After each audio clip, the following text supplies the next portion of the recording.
The contents of this podcast are solely for the purpose of sharing some interesting and unusual information and make no claims of any historical authenticity for the same. The listeners are free to make their deductions and inform us of any added information they may have regarding the story. Explore the unexplored.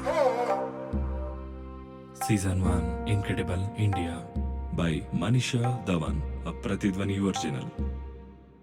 अब के हम मिल रहे हैं तीसरी बारी और मैं आशा करती हूँ कि ये मुलाकात होगी और भी न्यारी।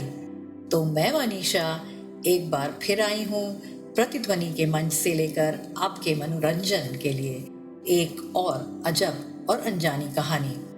तो आज भी बातों का सिलसिला हमेशा की तरह कुछ अजब बातों से ही शुरू कर लें। क्या आपको पता था कि देवर्षि नारद को बनना पड़ा था एक बार बंदर? और क्या आपको ये भी पता था कि शिवजी के वरदान से मिले थे द्रौपदी को 5 पति? तो चलिए हमारे अचरज के खजाने से सुनते हैं अगली कहानी मनीषा की ज़बानी। ऐसा माना जाता है कि इस दुनिया में आने वाला हर इंसान अपने जन्म से पहले ही अपनी मृत्यु की तारीख निश्चित करवा के आता है।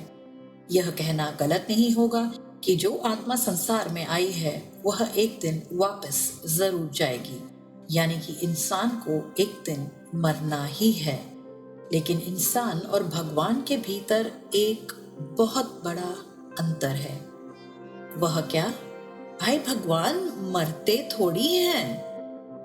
अगर हिंदू धर्म की बात करें तो हिंदू धर्म में भगवान विष्णु के महान अवतार प्रभु राम की बड़ी ही मान्यता है। हिंदू धर्म के प्रमुख 3 देवता ब्रह्मा, विष्णु तथा महेश में से भगवान विष्णु के कई अवतारों ने विभिन्न युग में जन्म लिया। यह अवतार भगवान विष्णु द्वारा संसार की भलाई के लिए लिए गए थे। भगवान विष्णु द्वारा कुल 10 अवतारों की रचना की गई है, जिसमें से भगवान राम 7वें अवतार माने जाते हैं। यह अवतार भगवान विष्णु के साथ सभी अवतारों से सबसे ज्यादा प्रसिद्ध और पूजनीय माने जाते हैं। प्रभु राम के बारे में महर्षि वाल्मीकि द्वारा अनेक कथाएं लिखी गई हैं, जिन्हें पढ़कर कलयुग के मनुष्य को श्री राम के बारे में जानकारी प्राप्त होती है। वाल्मीकि के अलावा प्रसिद्ध महाकवि तुलसीदास ने भी अनगिनत कविताओं के माध्यम से श्री राम के बारे में बताने की कोशिश की है। भारत में उत्तर से दक्षिण तक, पूर्व से पश्चिम तक सभी जगहों पर भगवान राम के मंदिर स्थापित किए गए हैं। कहते हैं कि प्रभु राम ने पृथ्वी पर 10,000 से भी ज्यादा वर्षों तक राज किया। यह तो हम सभी जानते हैं कि राम जी अयोध्या के राजा दशरथ के सबसे बड़े पुत्र थे, जिनका विवाह जनक की राजकुमारी सीता से हुआ था। उनकी पत्नी की रक्षा करने के लिए भगवान राम ने राक्षसों के राजा रावण का भी वध किया था। पिछली दफा जब हम मिले थे तो हमने जानी थी कृष्ण जी की मृत्यु के पीछे की अनोखी कहानी, और अब की क्या आप जानना चाहेंगे कि कैसे भगवान राम इस दुनिया से लोप हो गए? जी हाँ, श्री राम की मृत्यु कैसे हुई? वह क्या कारण थे जो उन्हें अपना परिवार छोड़ विष्णु लोक वापस पधारना पड़ा? चलिए सुनते हैं यह अजब कहानी। एक कथा अनुसार एक दिन एक वृद्ध संत भगवान राम के दरबार में पहुंचे और उनसे अकेले में चर्चा करने के लिए निवेदन किया। उस संत की पुकार सुनते ही प्रभु राम उन्हें एक कक्ष में ले गए और द्वार पर अपने छोटे भाई लक्ष्मण को खड़ा कर गए और आदेश दिया कि यदि उनके और संत के चर्चा को किसी ने भंग करने की कोशिश की तो उसे मृत्यु दंड प्राप्त होगा। लक्ष्मण ने अपने बड़े भाई की आज्ञा का पालन करते हुए दोनों को उस कमरे में छोड़ दिया और खुद बाहर पहरा देने लगे। वह वृद्ध संत कोई और नहीं बल्कि विष्णु लोक से भेजे गए कालदेव थे, जिन्हें प्रभु राम को यह बताने भेजा गया था कि उनका धरती पर जीवन पूर्ण हो चुका है और अब उन्हें अपने लोक वापस लौटना होगा। अभी उस संत और श्री राम के बीच चर्चा चल ही रही थी कि अचानक द्वार पर ऋषि दुर्वासा आ गए।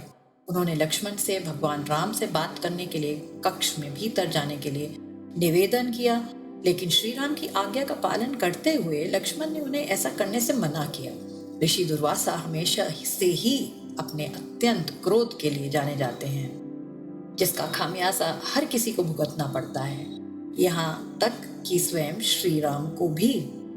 अब आगे सुनिए क्या हुआ। लक्ष्मण के बार बार मना करने पर भी ऋषि दुर्वासा अपनी बात से पीछे न हटे और अंत में लक्ष्मण को भी श्री राम को श्राप देने की चेतावनी भी दे डाली। अब लक्ष्मण की चिंता और भी बढ़ गई। वे समझ नहीं पा रहे थे कि आखिरकार अपने भाई की आज्ञा का पालन करें या फिर उन्हें श्राप मिलने से बचाएं। लक्ष्मण हमेशा से अपने भाई श्री राम की आज्ञा का पालन करते आए थे। वह एक क्षण भी श्री राम से कभी दूर नहीं हुए। यहाँ तक कि जब उन्हें वनवास दिया गया था तब भी वह अपने भाई और सीता माता के साथ ही रहे और अंत में उन्हीं के साथ वापस अयोध्या लौटे थे। ऋषि दुर्वासा द्वारा भगवान राम को श्राप देने की चेतावनी सुनकर लक्ष्मण काफी भयभीत हो गए और फिर उन्होंने लिया एक कठोर फैसला। क्या था यह फैसला और क्या हुआ उसके बाद, चलिए जानते हैं। लक्ष्मण कभी नहीं चाहते थे कि उनके कारण उनके भाई को किसी भी प्रकार की हानि पहुंचे, इसलिए उन्होंने अपनी बलि देने का फैसला किया। उन्होंने सोचा यदि वे ऋषि दुर्वासा को भीतर नहीं जाने देंगे तो उनके भाई को श्राप का सामना करना पड़ेगा, लेकिन यदि वे श्री राम की आज्ञा के विरुद्ध जाएंगे तो उन्हें भाई के हाथों मृत्यु दंड भुगतना होगा। और लक्ष्मण ने यही करना सही समझा। वे कमरे के भीतर चले गए। लक्ष्मण को चर्चा में बाधा डाल देख श्री राम धर्म संकट में पड़ गए। अब एक तरफ वह अपने फैसले से मजबूर थे और दूसरी तरफ भाई के प्यार से मजबूर थे। उस समय श्री राम ने बीच का रास्ता निकाल अपने भाई को मृत्यु दंड देने के बजाय देश निकाला दे दिया। उस युग में देश निकाला मिलना एक प्रकार से मृत्यु दंड के बराबर ही माना जाता था। अब क्या था, लक्ष्मण जो कभी अपने भाई से बिना एक क्षण भी नहीं रहे, वह ऐसी सजा कैसे पूरी करते। तो उन्होंने उस दुनिया को ही छोड़ने का निर्णय कर लिया। वे सरयू नदी के पास गए और संसार से मुक्ति पाने की इच्छा रखते हुए नदी के भीतर चले गए। इस तरह लक्ष्मण के जीवन का अंत हो गया और वे पृथ्वी लोक से दूसरे लोक में चले गए। अपने भाई के चले जाने से श्री राम काफी उदास हो गए। जिस तरह राम के बिना लक्ष्मण नहीं, ठीक उसी तरह लक्ष्मण के बिना राम का जीना भी उन्हें उचित न लगा। उन्होंने भी उस लोक से चले जाने का विचार बनाया। तब प्रभु राम ने अपना राजपाट और पद अपने पुत्रों के साथ अपने भाई के पुत्रों को सौंप दिया और सरयू नदी की ओर चल दिए। वहां पहुंचकर श्री राम सरयू नदी के बिल्कुल आंतरिक भाग तक चले गए और अचानक गायब हो गए। फिर कुछ देर बाद नदी के भीतर से भगवान विष्णु प्रकट हुए और उन्होंने अपने भक्तों को दर्शन दिए। इस प्रकार से श्री राम ने भी अपना मानवीय रूप त्याग कर अपने वास्तविक स्वरूप विष्णु का रूप धारण किया और वैकुंठ धाम की ओर प्रस्थान किया। अब आगे की कहानी सुनिए। भगवान राम का पृथ्वी लोक से विष्णु लोक में जाना कठिन ही नहीं, नामुमकिन हो जाता यदि भगवान हनुमान को इस बात की आशंका हो जाती। भगवान हनुमान जो हर समय श्री राम की सेवा और रक्षा की जिम्मेदारी अपने कंधों पर लिए रहते थे, यदि उन्हें इस बात का अंदाजा भी हो जाता कि विष्णु लोक से श्री राम को लेने कालदेव आने वाले हैं, तो वे उन्हें अयोध्या में कदम भी न रखने देते। और इसके पीछे भी एक कहानी छुपी है। तो जिस दिन कालदेव को अयोध्या में आना था, उस दिन श्री राम ने खुद भगवान हनुमान को मुख्य द्वार से दूर रखने का एक तरीका निकाला। उन्होंने अपनी अंगूठी महल के फर्श में आई एक दरार में डाल दी और हनुमान जी को उसे बाहर निकालने का आदेश दिया। उस अंगूठी को निकालने के लिए भगवान हनुमान ने स्वयं को उस दरार जितना आकार के लिए और उसे खोजने में लग गए। जब हनुमान उस दरार के भीतर गए तो उन्हें समझ में आया कि यह कोई दरार नहीं बल्कि एक लंबा सा सुरंग है जो नागलोक की ओर जाता है। वहां जाकर वे नागों के राजा वासुकी से मिले। वासुकी हनुमान को नागलोक के मध्य में ले गए और अंगूठियों से भरा एक विशाल पहाड़ दिखाते हुए कहा कि यहाँ उन्हें अंगूठी मिल जाएगी। उस अंगूठियों के पर्वत को देख हनुमान जी कुछ परेशान से हुए और सोचने लगे कि इस विशाल ढेर में से श्री राम की अंगूठी खोजना तो कूड़े के ढेर से एक नन्ही सी सुई निकालने जैसा ही है। लेकिन जैसे ही उन्होंने उन्होंने पहली अंगूठी उठाई वह श्री भगवान राम की ही निकली। लेकिन अचंबा तब हुआ जब दूसरी अंगूठी उठाई, क्योंकि वह भी भगवान जी की ही थी। यह देख हनुमान तो एक पल के लिए समझ न पाए कि उनके साथ हो क्या रहा है।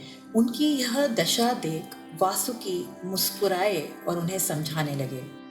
वे बोले कि पृथ्वी लोक एक ऐसा लोक है जहाँ जो भी आता है उसे एक दिन वापस लौटना ही होता है। उसके वापस जाने का साधन कुछ भी हो सकता है। ठीक इसी तरह श्री राम भी पृथ्वी लोक को छोड़ एक दिन विष्णु लोक वापस अवश्य जाएंगे। वासुकी की यह बात सुनकर भगवान हनुमान को सारी बातें समझ में आने लगी।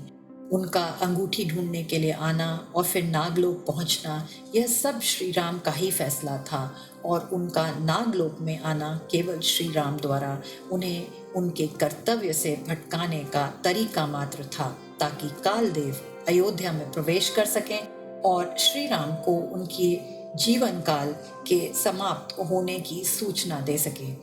अब जब वे अयोध्या वापस लौटेंगे तो श्री राम नहीं होंगे।